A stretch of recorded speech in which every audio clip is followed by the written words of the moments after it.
We're in Alubihot Beach Resort here in Guimaras.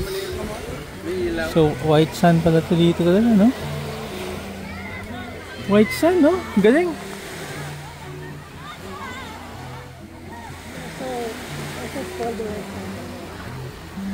Dapat ganda. Meron din silang ko, no? Beach, ano to? Ang tawag ito may? Yung easement. But easement is sufficient ba yung easement nila? Dapat ano? Oo, masyadong. 20 meters kami. So this is just less than 10 meters, no?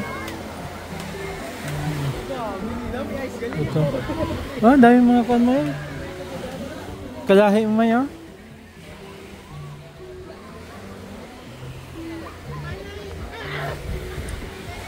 Parang cove pala siya.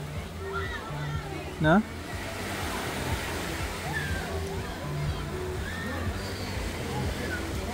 It's a cove. White sand anya? Ha?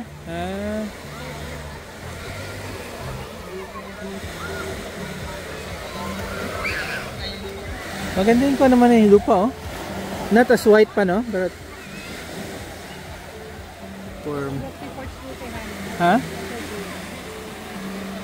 This is Alubihot Beach Resort. So our next stop after yung Trappistin Monastery. Anong name niya? Trappistin, no?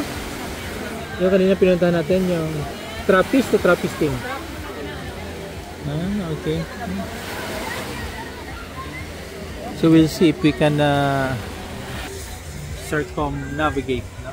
Or cover yung entire Guimaras Island.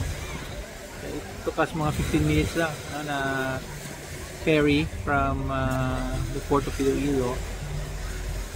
Mabilis. Then yung sasakyan we paid 500 pesos for the ferry.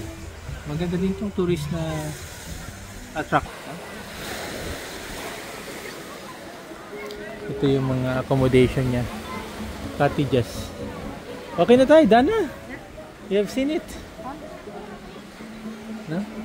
These are their cottages, no? Sa loob.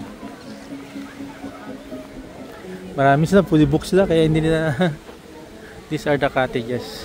I think stay in cottages. Then yung siguro ito yung mga open cottages, no? These are their facilities.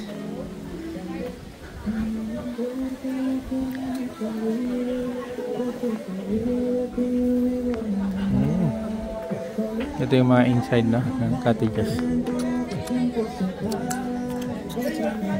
Decent naman, I think. Ito, I think these are the other overnight na mga cottages. Under construction. Then ito yung parang clubhouse nila. This area is the clubhouse.